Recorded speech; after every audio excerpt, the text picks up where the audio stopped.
2020년 8월 10일 친박신당 논평 드리겠습니다. 폭우 피해가 속출하고 있는 가운데 또다시 북상하는 태풍 장미가 국민적 우려를 더욱 가중시키고 있습니다. 우리 친박신당은 수해로 인해 고통을 겪고 계시는 모든 국민들께 깊은 위로의 말씀을 드리고자 합니다. 이번 폭우로 인해 전국에서 30명이 사망했고 12명이 아직도 생사를 알지 못하고 있으며 6천여 명의 이재민이 발생했습니다. 특히 지난 6일 춘천 의암호 선박 전복 사고는 사전에 충분히 막을 수 있는 문제로 보여 안타까움을 금할 수 없습니다.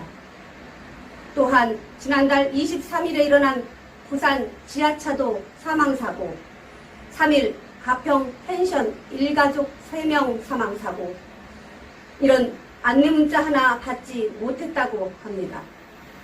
국민의 소중한 생명과 재산이 더 이상 피해를 입어서는 안 될 것입니다. 국민 모두가 수해 복구에 힘을 모으고 정부는 인재 방지에 최선을 다할 것을 새삼스레 촉구하는 바입니다. 그리고 우리 국민들이 진정으로 밤잠을 설치고 있는 것은 기록적인 폭우에 수재물 인재에 울부짖고 권력의 반대편은 세금 폭탄에 멍들고 돈 없는 서민들은 집 없는 서름에 통곡하고 있다는 사실임을 문재인 정권은 알아야 합니다. 2020년 8월 10일 친박신당 대변인 도여정.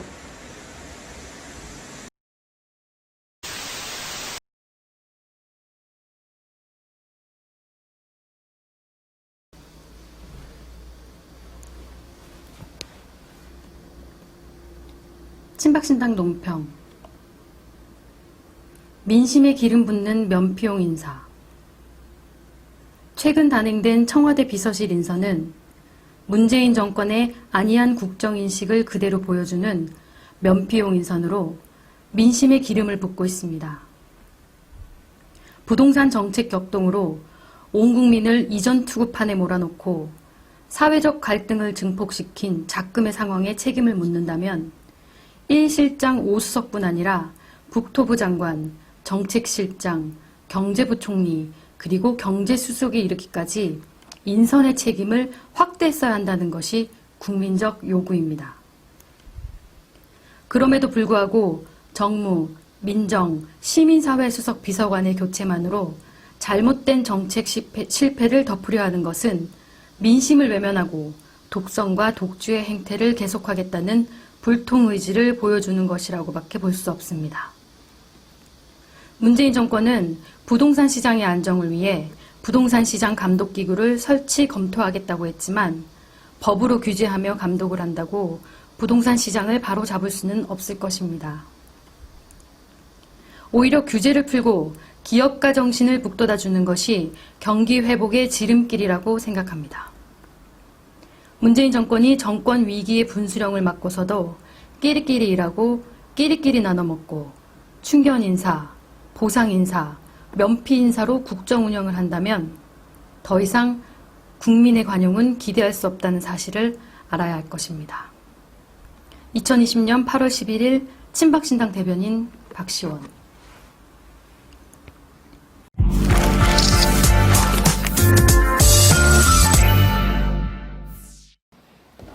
지난주에 비 많이 왔는데 어떻게 참 다들 비 피해는 없으셨는지. 아, 무섭더라. 진짜 무섭게 오더라고요.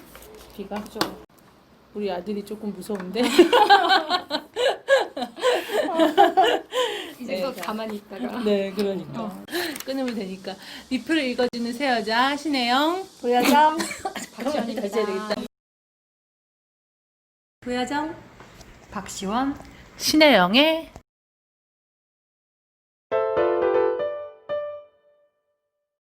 안녕하세요. 리플 읽어주는 새 여자 신혜영. 도여정. 박시원입니다. 네, 갑자기 기침이 나와서. 네, 자, 오늘 기사부터 시작하도록 하겠습니다. 네. 오늘 선택한 기사는 사표는 청참모들 쇼 그만하라. 우리가 적폐냐 이건데 어떤 내용이죠? 우리 먼저 박시원 위원장님부터. 일단 매일경제신문에 나왔던 기사고요. 네. 제목은 저런데 내용은 부동산에 관련된 얘기가 제일 많더라고요. 아. 우선 여의도에서 임대차 3법 규탄 3차 대회까지 열렸다는 소식하고 네. 노영민 청와대 비서실장을 비롯해서 네. 수석 비서관들이 일괄 사표를 제출한 것과 관련해서 음. 비판의 목소리가 많이 나왔다. 음. 그리고 사람들이 볼 때는 강남 아파트보다 국가, 국민이 못한 것이냐. 이런 쇼 좀 그만해라. 뭐 이런 직격탄을 날렸다는 기사입니다. 듣기로는 청와대에서 치고받고 싸웠다는 얘기도 있고, 그러니까 사례- 있고 어떤 사람은 뭐래더라 직책 대신에 집을 선택한 거다 그런 말도 있고. 자, 이 부동산 대책에서 가장 큰 피해자라고 하실 수 있는 우리 도여정 위원장님, 어떻게 이 기사는 어떻게 보셨습니까? 네, 정말 가슴이 답답하고 우라통이 터집니다. 사실 저는 임차인이면서 임대인인데 사실 임차인으로서도 피해자이고 임대인으로서도 피해자인데 할 말이 참 많은 사람입니다. 기사를 보니까 공감이 굉장히 많이 가고 댓글들이 정말 가슴에 콕콕 박히는 말들이 많았습니다. 네. 한 1,500개 이상이 달려 있었던 것 같아요, 네. 댓글이. 지금 이 부동산 때문에 다들 난리인 것 같아요. 그리고 또 이제 청와대에서 지금 또 하나의 쇼가 벌어지고 있죠. 나는 임차인이다, 뭐 나는 임대인이다 이래가면서 맞습니다. 쇼들을 하고 있는 상황입니다. 자, 일단 그래서 이제 이 부동산 정책에 대한 우리 리플들은 어떤 리플들이 달렸는지 한번 좀 알아보도록 하겠습니다. 먼저 우리 박시원 위원장님 뽑은 5위는 어떤 댓글이 될까요? 제가 뽑은 5위는 이순신 장군님은 23전 23승 했는데 문정부는 23전 23패. 대단합니다. 이런 부동산법을 부동산법 말씀하시는 말씀하시는 23번이나 거. 바꿨다. 아, 디테일한 것까지 하면 더 그런데 많죠. 네. 모두 실패했다. 참 그러기도 힘들 것 같아요. 맞아. 왜 우리가 시험 볼 때 빵점 맞는 게 더 힘들대잖아요. 그렇죠. 그 빵점 맞으면 일부러 빵점 맞아야 되는 거기 때문에 맞아. 오히려 똑똑한 거라고. 혹시 일부러 저러나? 일부 그런 것도 있다고 생각합니다. 우리가 문재인을 너무 높이 평가해서 일부러 저런다라고 생각을 할 수도 있는 게 아닐까. 자, 그다음 우리 도여정 위원장이 뽑은 5위. 우리나라에 발도 못 붙이게 해야 한다. 미친 정부, 더불어 미친다. 우리 위원장님은 개인 감정이 확 실렸어 지금. 그렇게 보이십니까? 네. 아니, 근데 국민의 분노가 하늘을 찌릅니다, 진짜로. 그러니까. 네. 모두들 분노하고 있는 그러니까. 저도 국민의 한 사람으로서 아니 원래도 문재인 이 정부의 그 감정이 많은 사람인데 이제 점점 갈수록 국민들의 목을 재니 근데 이제 저는 목소리에서 확 느낀 거죠, 우리 위원장님의 그 분노가. 감정이. 그 집회가 지금 계속 열리고 있는, 지금 부동산 집회에는 좌파 쪽도 많이 나온다는 거예요. 이 댓글에도 그렇습니다. 예. 본인들이 지금 땅을 치고 통곡을 한 거예요. 촛불을 들었던 사람들이. 그러니까 그럼 네. 이제 소야 뭐해. 맞아. 그래서 대깨문 손들어 보라고 하니까 반 이상이 들더래요. 그래요. 네. 그래서 이제 거기서 확 갈린 게, 박정희 시대보다 더 독재다 이래니까 거기서 갑자기 반응이 확 갈리면서 그치? 서로 어디서 박정희 뭐야 이거. 이게 사실은 웃으면서 얘기하고 있지만 저희 당이 좀 하나의 정책으로, 하나의 어떤 전략으로 가져나가야 될 부분이 아닌가라는 생각이 맞습니다. 듭니다. 예. 의식주는 국민의 기본권이에요. 그러니까요. 네. 예. 자, 다음 4위. 4위. 제가 뽑은 4위는요. 나라에서 하라는 거 반대로 하면 부자 된다. 아니 근데 지들은 반대로 하고 있나? 반대로 하면 부자 되죠. 팔라고 팔아야 한다. 하는데 안 팔아야 안 팔고 부자 있으니까. 되고. 그쵸? 맞아. 제가 하나 여쭤볼게요. 지금 강남 집값이 더 오를까요? 제가 알기로는 오른다고 봅니다. 죄송한데 일단 아무도 그 참모들이 안 팔았으니까 오른다는 거죠.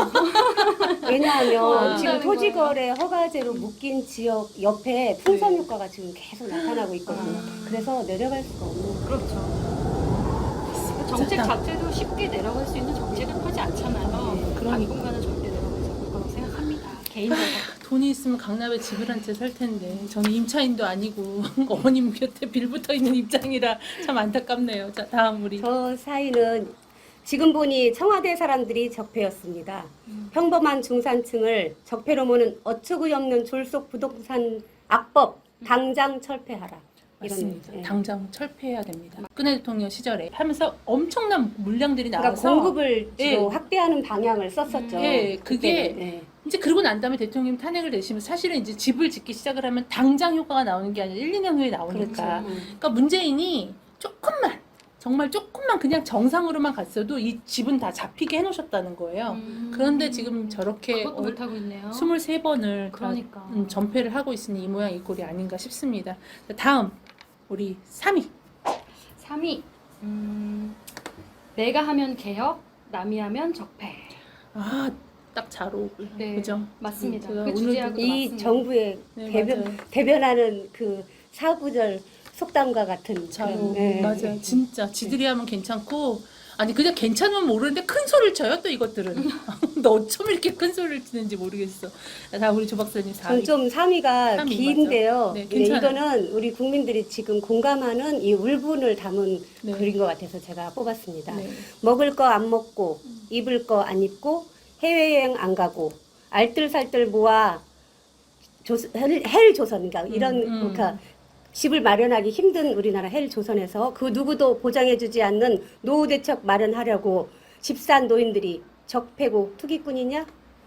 노동이 고귀하면 대기문들은 80살에 니어카 끌고 백사하시던가 고귀한 노동 처하다가 전세는 유일하게 2030이 내 집 마련할 수 있는 길이었는데 그 사다리를 더불어 강간당이 걷어찼다. 니들이 들었던 그 죽창 내가 들고 싶다. 더불어 강간당 적폐들아. 청와대 김조원이 시장 교란 앞장서서 하는데 누구한테 투기꾼이래. 이게 바로 국민의 마음입니다. 맞아요, 맞아요. 예. 누구 보고 투기꾼이래. 진짜로. 그 문재인이 농지사가 집 한 채 가진 노인들이 그거를 노후 생활로 그러니까요. 그 맞아요. 자식들한테 손 안 벌리고 맞아요. 그 집 하나 가지고 살려고 하는데 그거를 이제 적폐로 몰아서 그 집마저 뺏어가겠다는 정부의 정책이잖아요. 사실 우리나라 정책이 그 노후에 대한 정책이 그렇게 완벽하지 않거든요. 않죠. 아직은. 네. 그렇기 때문에 개인적으로 노후 대책을 하는 게 많단 말이에요. 그럼 그 노후 대책의 일원이 우리가 집을 가지고 많이들 하셨는데 이 집이 한 채 조금 비싼 걸 갖고 있으면 적폐가 돼버리니까 그러면서 지들은 그러니까 그 얘기 들으셨어요. 노무현 문재인 집 농지 그렇죠. 그게 그 농지 네, 지금 농지 휴농 상태로 되어 네, 있다고 네. 그러는데 그게 휴농 상태가 원래 유법이래요. 그러니까 예. 아니, 농사를 안 짓고 아, 있었잖아요. 휴농 아니래요. 예. 아, 김정숙이 가서 비료 뿌렸대요. 비료 한번 뿌렸다는 소리 있었는데. 나무하면 탔어. 나무함이 답을. 거짓말도 좀 수준 있게 해야지. 안 그렇습니까? 그러니까 다음 2위. 2위. 진짜 책임지려면 집도 팔고 집도 내려놔야 합니다. 누가? 청와대 참모들이요. 참모들이죠. 그렇죠. 국민들은 그럴 필요 없죠. 예, 국민들이야 뭐 그냥 열심히. 집만 내고 도망가지 말고요. 집도 팔고 그렇죠. 집도 내려놓고 아 집도 팔고 집도 내려놓고. 네. 근데 이 사람들은 이제 직만 내. 왜냐하면 이제 얼마 안 남았으니까. 그렇죠. 뭐 도망가야 그거 뭐 되죠. 1년 뭐 더 해봤자 뭐 크게 돈 들어오는 거 아니고 거기서 튕기면 몇십억이 들어올 텐데 뭐. 그러니까 이게 무슨 책임이에요. 그러니까. 그냥 사표 내고 편하게 나가는 게 무슨 책임입니까? 그러니까. 그렇죠. 그러니까 싸움이 나지. 아유, 그러니까 진짜. 무능하단 말이에요. 맞아요. 다음 2위. 저는 이 일을 최악의 무능 정권, 최악의 남탓 정권, 최악의 뻔뻔 정권 이런 진짜. 댓글이 있었습니다. 진짜. 예, 딱 맞는 말. 맞아. 어쩜 그렇게 뻔뻔한지 모르겠어요. 뭐만 잘못된 게 거짓말도 나오면 수준 있게 해야 그러니까. 되고. 예, 그죠. 어머 전부 비료를 뿌렸어요 한 번. 참 아 내가 사진을 국민들- 찍었어야 되는데. 국민들을 그 댓글 중에 그런 게 있었어요. 우리나라를 공산화 시키려고 하느냐. 우리나라 국민들은 베네수엘라나 베트남 국민 수준들이 아니다. 근데 우리나라를 공산화하려고 하느냐 그러면 문재인이 그럴 것 같은데요. 네. 그런데 그렇지 않을까요? 우리 네. 국민들을 너무 우습게 보지 말라는 거죠. 그러니까 국민들. 근데 우리 대망 1위. 1인가요? 집주인 세입자 간의 이간질 정권 해체해라. 해체하라. 해체하라. 저는 진짜 꺼져라 이러고. 제발 좀 진짜. 꺼져라. 아 진짜. 저희 세입자는 안 나간다고 난리고 우리 집주인은 들어온다고 난리고 저는 지금 공중에 붕 뜨게 생겼습니다. 아이고 어떻게 텐트라도 치시 청와대면 텐트라도 치시면 저야말로 어떨지. 진짜 들어 누워야 할 판입니다. 자, 다음 1위. 우리 네, 1위는 세금 싹 걷어서 돈도 못 모이게 하고 악착같이 모아도 내 맘대로 집도 못 삼. 외국 놈들은 개나 소나 부동산 사들임. 나중에 대한민국 땅에서 외국인 주인한테 월세 내는 세상이 될 것이다. 지금 중국인들이 아파트 그러니까요. 쇼핑에 나섰다고 맞아요. 해요. 그 그러니까. 뉴스가 지금 대서특필하고 있는데 지금 그네들은 그런 제재가 하나도 없답니다. 그러니까. 규제가. 그래서 그린벨트 아파트를 지금 중국인들이 싹쓸이하고 있답니다. 이 정부의 속셈이 뭘까요? 그래서 그런 댓글 많아요. 네. 나중에는 중국 사람 주인한테 집에서 월세 우리가 살겠네 막 이런 말 많아. 그 댓글이에요. 딱 그게 목표인가?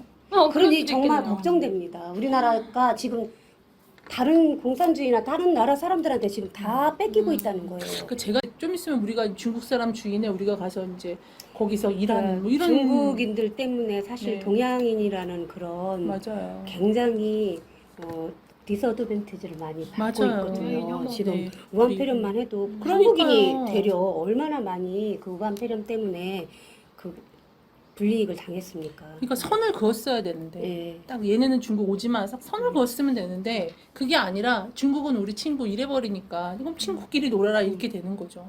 참 답답한 실정입니다. 자 그러면 이제 제가 제 맘대로 한번 네. 3등을 뽑아보도록 하겠습니다. 이제 나라에서 하는 것 반대로 하면 부자 된다. 그래. 자, 그게 3등 딱 하겠습니다. 답이 예, 부자 그러니까 그게 원래 이 맞아. 저기 노무현 정권 때 그렇죠. 그 집값 한 양반은 번도 못 잡았잖아. 그 양반은 정확하게 그거를 알고 깨뜨리고 그러니까. 있더라고요. 그러니까 내가 원래- 놀랬다니까요. 원래 나는 그랬어요. 아무 그런 그 생각이 없었는데. 문재인 대통령 탄핵 때 시기 네. 그때 중에 부동산 시장에서 집 사야 된다고 그런 말 되게 많았어요. 네. 오른다고 100% 오른다고. 근데 자 그다음에 2등은 아까 말한 뭐였죠? 제가 정한 2위는 집주인과 세입자 이간질하는 정권 해체하라. 정권인지 아닌지는 모르겠지만 어쨌든 문재인 변호사 꺼져라 이거 2등 하겠습니다. 네. 자, 다음 제가 정한 오늘의 1등은 우리 국민의 마음이 절절히 배어 있는 먹을 거 안 먹고 입을 거 안 입고 해외여행 안 가고 모아서 산 집인데 왜 니들이 우리 보고 적폐라고 하냐라는 우리 도우 박사님의 그 댓글이 있었습니다. 그것을 오늘의 1등으로 하도록 하겠습니다. 박수. 네. 오늘도 이제 한 기사를 놓고 리플을 한번 알아봤는데요. 다음 주에도 우리가 새로운 기사를 가지고 우리가 리플에 대해서 한번 얘기를 해보도록 하겠습니다. 혹시 재미있는 기사나 아니면 재미있는 리플에 대해서 글을 남기고 싶으시면 저희 댓글에 남겨주시면 제가 들어가서 읽어보고 체크를 하고 있으니까 읽어보고 할 테니까 남겨주시기 바랍니다. 자, 오늘 리플을 읽어주는 새 여자는 여기까지였습니다. 다음 주에 뵙겠습니다. 안녕히 계세요.